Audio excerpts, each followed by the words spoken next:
চাঁদাবাজি ও দুর্নীতি বন্ধ হলে বাংলাদেশ জাম দিয়ে এগিয়ে যাবে বলে মন্তব্য করেছেন জামায়াতে ইসলামীর আমির ডাক্তার শফিকুর রহমান।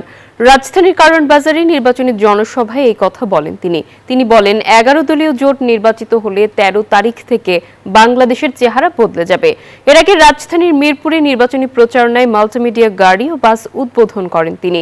এদিকে মার্কিন রাষ্ট্রদূত ব্রেন্টি ক্রিস্টেনসেনের সাথে বৈঠক করেন জামায়াত আমির।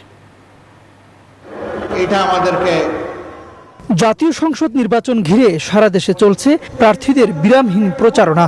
ব্যস্ত সময় পার করছেন জামায়াতের আমির ডাক্তার শফিকুর রহমানও। বৃহস্পতিবার 11 দলীয় জোট সমর্থিত ঢাকা 12 আসনের প্রার্থী সাইফুল ইসলাম খান মিলনের সমর্থনে ঢাকার কারওয়ান বাজারে জনসভায় যোগ দেন তিনি। আমি তাদের শাহাদাত কামনা করছি। এ সময় তিনি বলেন, ক্ষমতায় আসলে বাজারের সিন্ডিকেট ও চাঁদাবাজদের বিরুদ্ধে কঠোর অবস্থান নিবে জামায়াত। আমরা আশাবাদী 13 তারিখ থেকে বাংলাদেশের চিত্র পাল্টে যাবে ইনশাআল্লাহ। সে নির্বাচন সেই ফলাফল বার্তা দেবে যে এরা কোনো চাঁদাবাজি করে না এবং কোনো চাঁদাবাজি বরদাস্ত করবে না।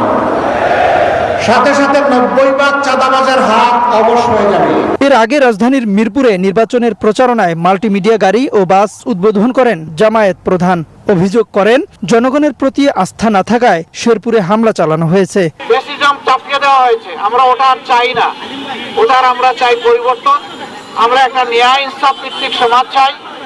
আমরা দুর্নীতিমুক্ত একটা সমাজ চাই। আমরা বৈষম্যহীন একটা সমাজ। এদিকে সকালে জামায়াতে ইসলামীর আমিরের বসুন্ধরা কার্যালয়ে ডাক্তার শফিকুর রহমানের সঙ্গে সাক্ষাৎ করেন মার্কিন রাষ্ট্রদূত ব্রেন্টি ক্রিস্টেনসেন।